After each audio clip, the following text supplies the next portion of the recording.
குருவின் தரிசனம் பெறுதல் வேண்டும். நம் கற்பக பெருமான் உச்சந்தலையில்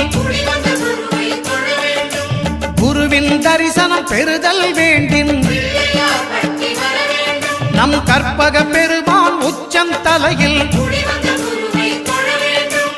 ஆலமர் செல்வன் அவனது பார்வை தடைகளை நீக்கி வளம் பெருக்கும். நம் கணபதி சிரத்தை காண்கிற மங்கையர் மாங்கல்ய பலமே திடமாகும்.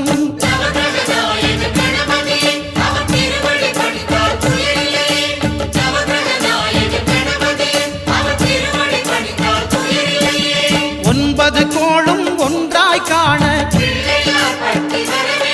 அங்கு கற்பகம்